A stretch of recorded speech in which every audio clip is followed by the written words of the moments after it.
कैसा हराया। अल्हम्दुलिल्लाह, ऐसे लग नहीं रहा है कि जीत के बाद का प्रोग्राम है। महाराष्ट्र की राजनीति में अपनी बेबाक बयानबाजी और कैसे हराया वाले वीडियो से सुर्खियों में आई AIMIM पार्षद सहर शेख एक बार फिर से चर्चा के केंद्र में है।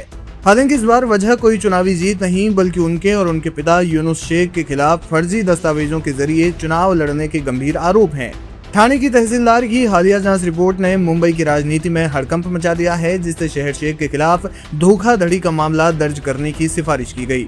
ये पूरा मामला तब शुरू हुआ जब जनवरी 2026 में हुए ठाणे नगर निगम चुनावों में शहर शेख से हारने वाली NCP उम्मीदवार सिद्दीकी फरहा शबाब अहमद ने शिकायत दर्ज करवाई। शिकायत में आरोप लगाया गया कि शहर शेख ने चुनाव लड़ने के लिए जिस अन्य पिछड़ा वर्ग यानी OBC जाति प्रमाण पत्र का उपयोग किया, वो पूरी तरह से फर्जी और अवैध दस्तावेजों पर आधारित है।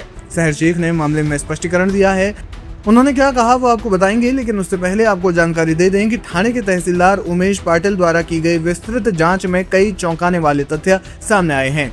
जांच रिपोर्ट के अनुसार शहर शेख के पिता यूनुस शेख मूल रूप से उत्तर प्रदेश के गाजियाबाद के रहने वाले हैं। महाराष्ट्र के नियमों के मुताबिक प्रवासियों के लिए फॉर्म 10 अनिवार्य है, लेकिन उन्होंने कथित तौर पर महाराष्ट्र के मूल निवासियों के लिए आरक्षित फॉर्म 8 का उपयोग कर प्रमाण पत्र हासिल किया। तहसीलदार ने अपनी रिपोर्ट में स्पष्ट किया है कि शहर शेख द्वारा जमा किए गए सर्टिफिकेट पर न तो आवश्यक आधिकारिक हस्ताक्षर थे और न ही वो निर्धारित सरकारी प्रारूप में था। जांच में ये भी पाया गया है कि ठाणे की निवासी होने के बावजूद शहर शेख ने अपना प्रमाण पत्र मुंबई सिटी कलेक्टर कार्यालय से बनवाया, जिसे स्थानीय प्रशासनिक स्क्रूटनी से बचने के लिए एक सोची समझी कोशिश माना जा रहा है। इन गंभीर आरोपों के बीच शहर शेख और उनके पिता यूनुस शेख ने कड़ा रुख अपनाया है। एक प्रेस कॉन्फ्रेंस के दौरान उन्होंने इन सभी आरोपों को सिरे से खारिज किया। उन्होंने कहा कि मैं अपने ऊपर इल्जाम लगाने वालों को अदालत में देखूंगी, हर किसी को कानूनी जवाब मिलेगा। सुनिए प्रेस कॉन्फ्रेंस के बाद शहर शेख ने अपने ऊपर लगे इल्जामों पर क्या स्पष्टीकरण दिया। से देखते ही इस एलिगेशन को क्या कुछ कहना चाहेंगे? हमने प्रेस कॉन्फ्रेंस ली थी यही सभी एलिगेशंस को बेबुनियादी साबित करने के लिए, क्योंकि हम पर इल्जाम लगाए गए कि हमने फर्जी डॉक्यूमेंट्स बनाए, हमने जाली डॉक्यूमेंट्स बनाए हैं और उसके आधार पर हमने इलेक्शन लड़ा है, हमने बड़े बड़े अधिकारियों की दिशा भूल की है और ऐसे सब इल्जाम की वजह से पिछले 5-6 दिन से मीडिया ट्रायल चल रहा है हमारा, और उसमें लोगों ने हम पर कई बड़े बड़े आरोप लगाए, हमको नॉट रीचेबल करार दिया, हमको फरार करार दिया कि हम भाग गए हैं। तो ऐसे सब एलिगेशन जब लगते हैं और आप जब खुद पर्सनली ग्राउंड लेवल पर SIR का काम कर रहे हो, RTE का काम कर रहे हो, TMC हॉस्पिटल में विजिट्स कर रहे हो, पर्सनली जब आप ये सब कर रहे हो लेकिन मीडिया पे आपके बारे में ये सब चलाया जा रहा है, तो कहीं ना कहीं आप एज अ ह्यूमन पहले तो शॉक में रहते हो कि ये सब कैसे, क्या हो रहा है, क्यों हो रहा है, झूठ कैसे फैलाया जा रहा है। तो वो शॉक को अब्जॉर्ब करने में 1-2 दिन लगता है और फिर उसके बाद में, क्योंकि हम संविधान को मानने वाले लोग हैं, हम देश के न्याय सिस्टम पर भरोसा रखते हैं, हमारा लॉ जो है उस पर हम भरोसा रखते हैं, तो हम हमारी लड़ाई लीगली लड़ने में बिलीव करते हैं। तो हमने ये लड़ाई लीगली लड़ने की वजह से हमारे जो प्रोसीडिंग्स चल रहे थे उसको टाइम देते हुए हमने मीडिया को होल्ड पे रखा, क्योंकि मीडिया में जो लोग पेड PR करके हमको डिफेम करने की कोशिश कर रहे थे वो ऑलरेडी हमारे न्यूज मीडिया में चला रहे थे।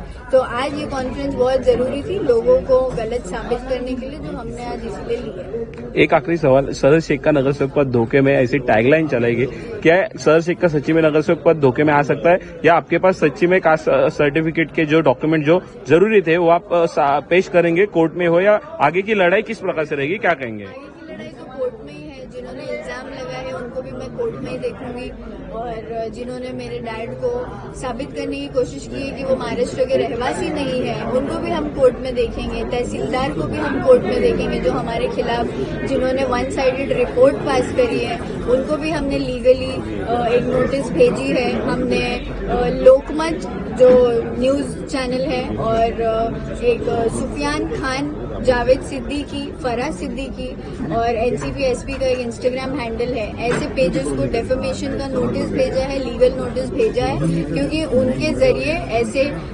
फोटोज और बैनर्स चलाए गए जिसपे मेरे फोटोज यूज किए गए और जो कि क्लियरली एक पॉलिटिकल प्रोपेगेंडा है, ये लोगों को दिख रहा है, ये इलेक्शन जीतने के बाद की जो इनसे हार बर्दाश्त नहीं हुई है इनकी, इसीलिए इन्होंने ये मीडिया प्रोपेगेंडा करके हमको डिफेम करने की कोशिश की है, तो इनको लीगली जवाब दिया जाएगा।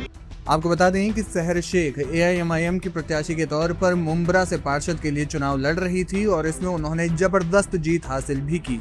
और इस दौरान जब वो चुनाव प्रचार कर रही थी तो उनका एक बयान, उनका एक भाषण खूब वायरल हुआ। सुनिए उन्होंने क्या कहा था। कैसा हराया अल्हम्दुलिल्लाह।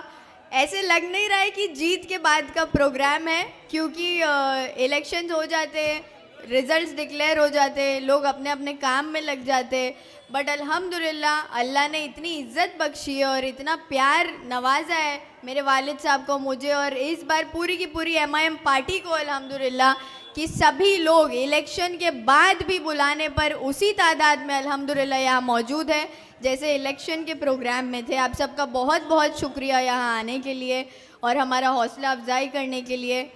और सबसे ज़रूरी बात मैं आपको ये बताऊंगी कि उन लोगों के घमंड की धज्जियाँ उड़ाई है आपने, जिनको लगता था कि हम ताल्लुक़ के मोहताज हैं, बट वो लोग ये भूल गए कि हम सिर्फ़ और सिर्फ अल्लाह के मोहताज है, किसी के बाप के मोहताज नहीं है।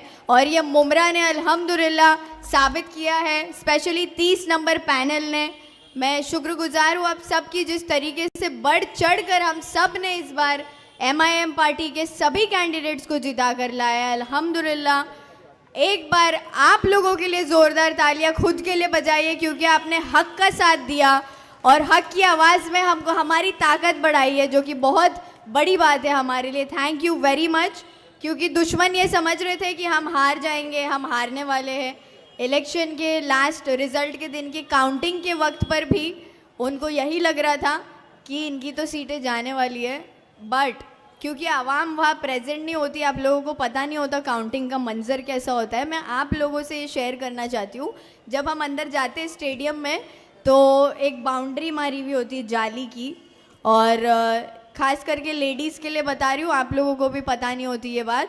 जब हम अंदर जाते हैं वो जाली को लग के, जाली के अंदर इलेक्शन कमीशन ऑफ इंडिया बैठता है सामने, और जाली के एंड के बाहर और चारों तरफ हमारे लोग टेबल पे बैठे होते हैं जो काउंटिंग कर रहे हैं, या उनकी पार्टी के, हमारी पार्टी के, सबकी पार्टियों के लोग होते हैं।